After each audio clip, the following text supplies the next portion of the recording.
Hi there, this is Manny with Classic Auto Repair, here to complete the inspection on the 71 Chevelle bottom side. We looked at the top, so I'm just going to start from the back of the car. I'm going to work myself forward, pointing out anything that needs to be brought to your attention. You notice that, like I said, the rear of the car sets up higher than the front of the car. The front of the car is pretty low, and depending on what kind of look you want, you can run with the air shocks raised all the way up like they are now. Or if you go into your trunk, there'll be an air valve there where you add air to the rear shocks. It'll be in the trunk area right up on the floorboard. You can reduce the air in there and drop the car down a little bit in the back. It does not appear to be hitting on the wheel well or the inside of the body wheel well. So I think this tire can go up into there further. If you want to drop the back down, that's completely up to you. So anyway, know that you do have that flexibility with this air system or air ride. Fuel tank looks like it's in good condition. Don't see any issues there. Exhaust system is new. It's got some new mounting points all around. Everything has the rubber insulators and looks and run correctly. Exhaust mufflers are in good condition. We do see some impacts on the front where it's hit along the bottom of the header pipes. These are long pipes. Long pipes are better performance, but they do hang down on the bottom of the car quite a bit. As you can see down here, this is your lowest point on the car. And as a result, it's gonna get damaged from anything hitting on the bottom of the car, so any low spots. So keep that in mind with this front suspension. If you don't want to have impacts, you want better drivability, you may want to put some coilovers in here and raise the height on the front of the car to do that, versus trying to skinny out this tire and keep it at the same height. For drivability, you may want to increase the height of the overall car on the front. That's completely up to you. Some guys, hey man, they look so much better drop down on the ground. You just have to be aware of that when you're pulling it in and out of parking lots, driveways, garages, because you do have these pipes hanging down. And this isn't as low as a lot of the cars I see. This is actually not too bad, but it's still obviously been impacting on the road. Another item that I would say that needs to be brought to your attention is the age of the oil and filter. It's dated 21, so April of 2021. It was the last oil filter on this car. So I'd recommend getting an oil change so that we have it on the books. And at the same time, the grease fittings have never been greased on this car. That's your ball joint grease fittings, your tie rod, your drag links, pitman arm, all these are dry and there's no signs of visible grease coming out. So that tells me that this hasn't been addressed. Most guys forget about this, and this will affect your steering and suspension.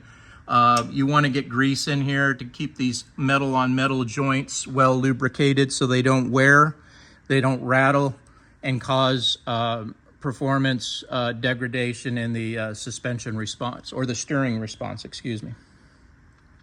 As far as oil leaks, we got a little bit of oil dripping right here along the power steering box, and it's coming from the front seal of the power steering box. We do not replace these.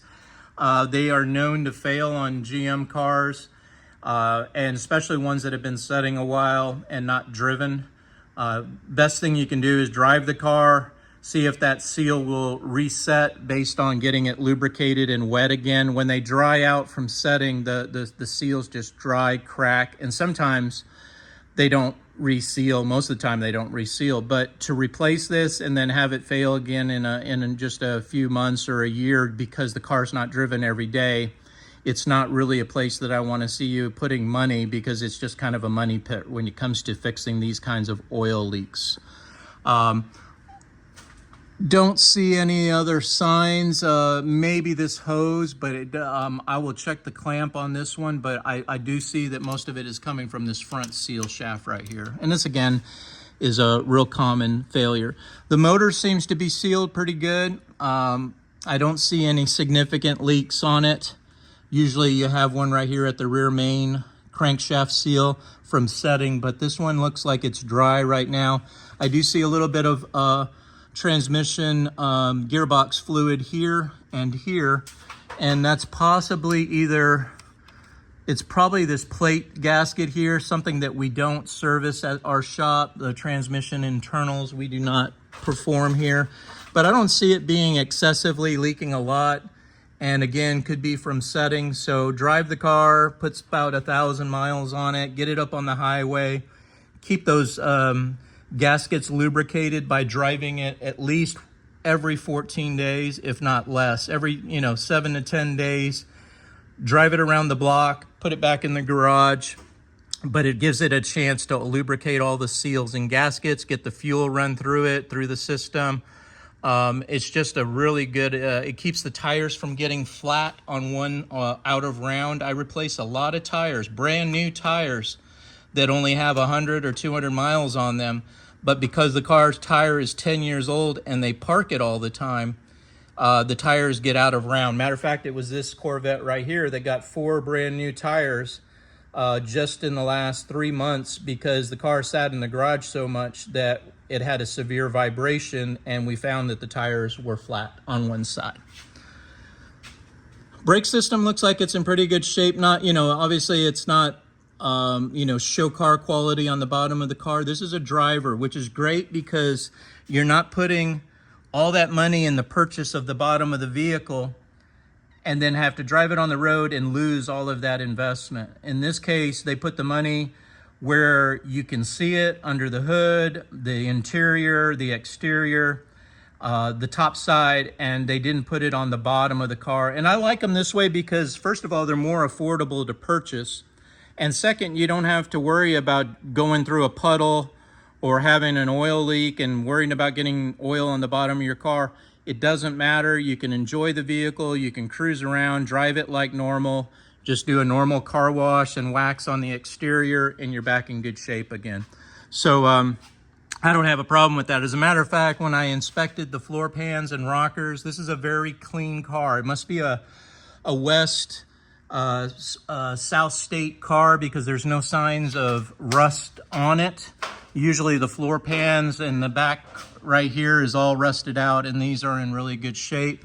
Probably a Texas car, like I said, or something like that, because California, it just doesn't show any rust at all.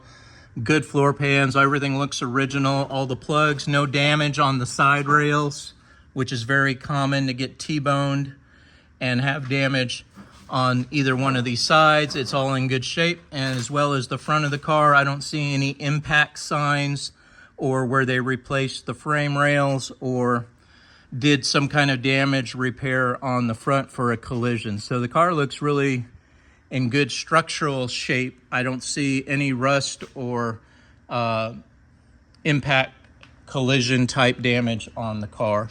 All right, so again, on the brakes, continuing, all the brakes look in good condition. They all have new pads on them. The shoes are okay. I don't see any leaky wheel cylinders, which is very common on these cars to have fluid dripping down the back of them from a bad wheel cylinder. The brake lines look like they're original, but in, again, very good, solid condition. No signs of leaking on the backing plate here as well. So I believe your braking system is in good shape. A little bit on the back rear housing, possibly looking at the way the drips are forming. I'd say maybe there's a leak on the, actually it just looks like it's the fill plug where they filled it, and there might be a little residue here. I'll check this for tightness, the plug fill, but it's actually looking pretty solid. Maybe a rear gasket leak here, but again, one of those ones where it's gonna drip again, it's gonna fail if the car is just setting all the time. These are prone for leaking, and or fix them and replace them. Yes, we can do it. It comes back a year or 2 years from now, you're gonna have to do it again for the same leaks, and we don't offer warranty work on the leaks because unfortunately the engineers didn't do a really good job back 50 years ago of designing equipment to withstand months and months of cars just sitting and preventing those kind of leaks. So we can't prevent it as well. All right, so that's it on the braking system and then the drivetrain and the condition of the overall. Bottom of the car is looking really good. Like I said, I would recommend that oil change. That's one thing I did see down here. And like I said, I did see, it's always easier to see the car from the bottom, but you see this trail of antifreeze right here. I believe maybe this upper radiator or this lower radiator hose clamp might be loose here. So I'm going to tighten that, and I'm going to check the bolt above it that's to the water pump to see that it's tight as well. Just a little bit of a dripping. Now this could have been from when it purged the radiator and blew out the reservoir, and this is just residue. I'm going to clean it off and check those torque settings on those items and see where we're at that point. But again, our oil change, which includes the lubrication of all your suspension parts, we'll get some grease up in there. That'll fix that. Be looking good there as well. Fuel pump looks okay. Don't see any fuel leaks. Don't smell any gas, so that's a good thing. Everything looks good as far as the way that they routed everything there. And yeah, so that's where we are. Sway bar looks like it's in good shape. Tires are wearing okay. I don't see a condition there that we need to address at this time.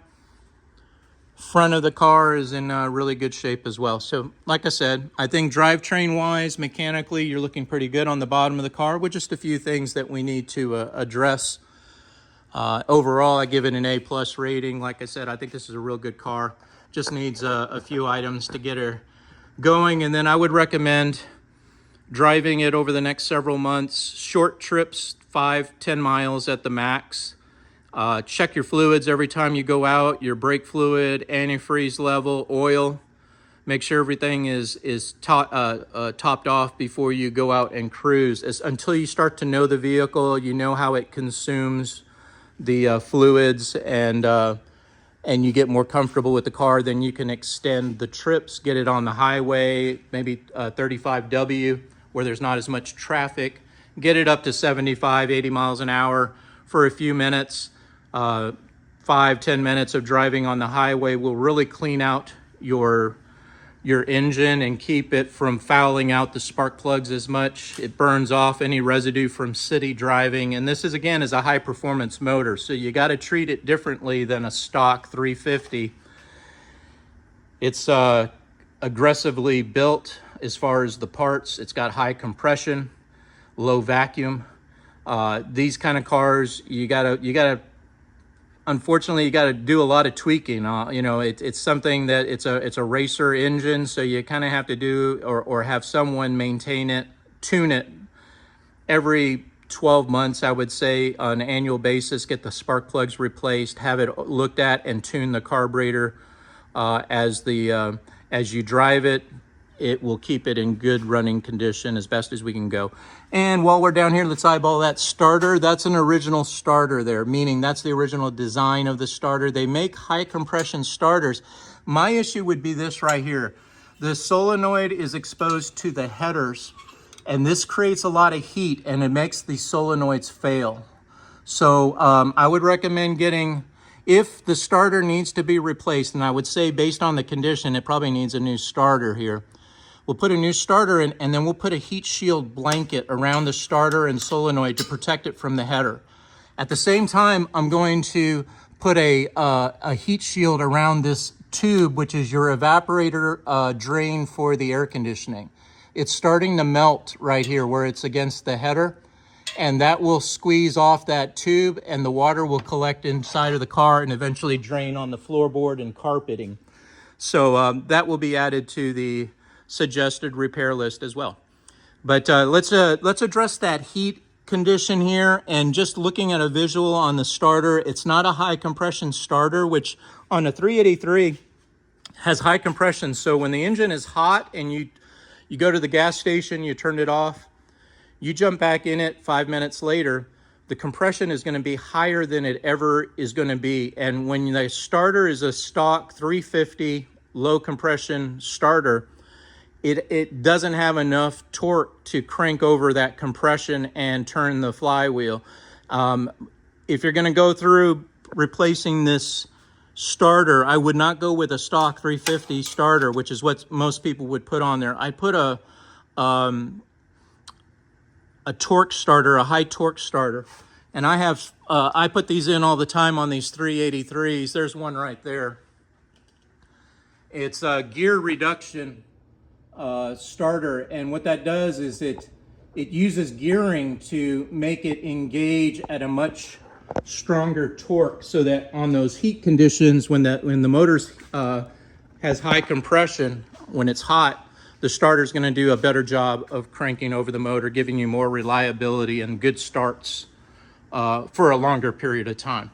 So between that, a heat blanket, that should get your starting condition back to where it should be. Again, this is just a stock, low-priced starter, probably put on there many years ago based on with the condition that I see on it. So that's what I would do on that, in that regards. And that should pretty much conclude this for now. Again, this is a visual inspection. I get more input from driving it and input from what you have when you're driving it. You get to drive it a lot further and a lot longer than I can. So just keep notes on the car when you have situations occur. What was the time of day? How long have you been driving it? What are the symptoms that you're experiencing? And I'll help you get those ironed out and get this car to where it's enjoyable to drive and it's not going to leave you on the side of the road, which is always a fear for us with these classic cars out there on the Texas highways. Anyway, thanks for watching. This is Manny with Classic Auto Repair.